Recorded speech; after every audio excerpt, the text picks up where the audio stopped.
Ce mardi 7 mars 2023 à 20h55, Arte diffuse un documentaire intitulé L'incendie du Reichstag, quand la démocratie brûle. Où il est question d'une instrumentalisation et d'une manipulation par les nazis d'un événement qui leur permit de supprimer les derniers vestiges de la démocratie. L'événement a eu lieu dans la nuit du 27 au 28 février 1933, à Berlin. Adolf Hitler était, depuis à peine un mois, chancelier du Troisième Reich et la campagne électorale pour les élections législatives de mars battait son plein, lorsque le palais du Reichstag, siège du Parlement allemand, s'embrasa au cours d'un incendie spectaculaire. Lequel fut très vite récupéré et instrumentalisé par les nazis pour annihiler leurs adversaires et mettre à terre la démocratie.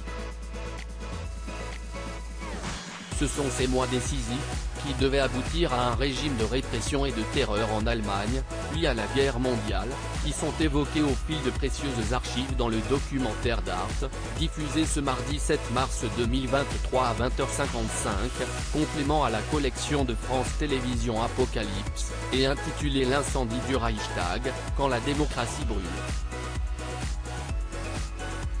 Un coupable ? Un complot. Alors que la campagne électorale pour les législatives se déroule dans un climat d'intimidation et de violence, qui voit les journaux d'opposition au nazisme bâillonnés, de nombreuses manifestations prohibées et des militants de gauche violentés, l'incendie du Reichstag intervient comme une opportunité pour Hitler. Lequel, tout juste installé à la chancellerie, cherche à raffermir son autorité. Lors de l'incendie, un homme est aperçu dans le bâtiment allumant des feux. Il s'agit de Marinus van der Lubbe, un syndicaliste néerlandais, proche du parti communiste anti-stalinien. Arrêté, il passe aussitôt aux aveux, déclarant avoir agi seul, dans un geste de protestation. Mais, pour les nazis, ce coupable unique est une maigre pitance. Dès l'annonce de l'incendie, et avant toute amorce d'enquête, la radio d'État affirme que les communistes ont mis le feu au Reichstag. Une théorie sans fondement, mais immédiatement reprise par Hitler et son ministre Hermann Göring, qui leur permet de suspendre les libertés individuelles.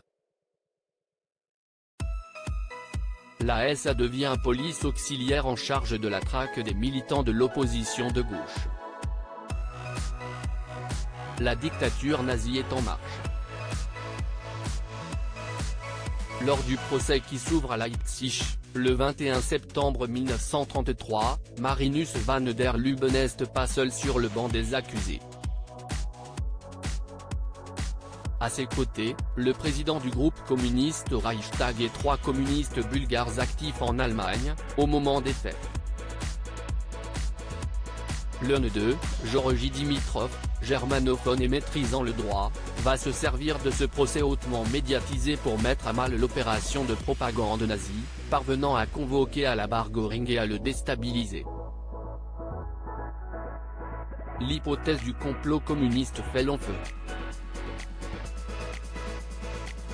Seul Marinus van der Lubbe sera condamné et exécuté. Mais cette victoire à la Pyrrhus aura pour conséquence que les nazis, échaudés par ce fiasco, créeront, à la place d'une justice respectant les règles, une juridiction d'exception. L'hypothèse de la manipulation nazie en parallèle, dès 1933, le célèbre avocat de Mauro Giafferi émet l'hypothèse, reprise par la gauche, d'une manipulation nazie.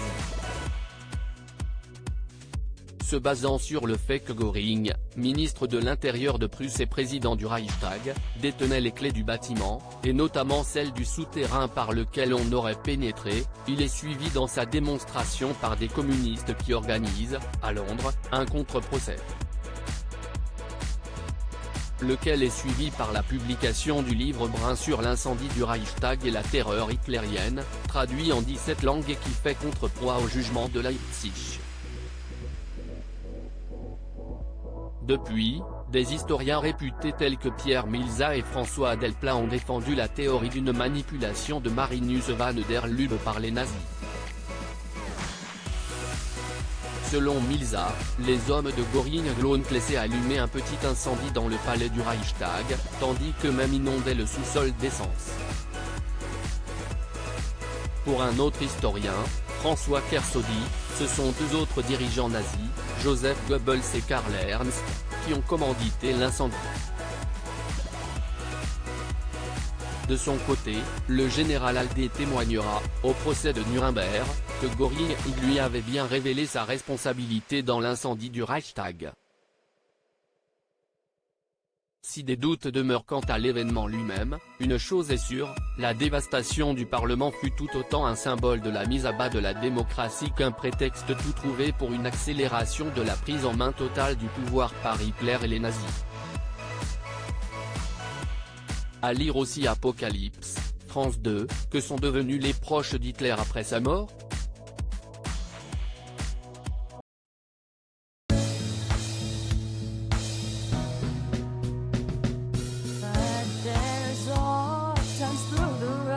I think you can let me know. Sit down, sit back, let me help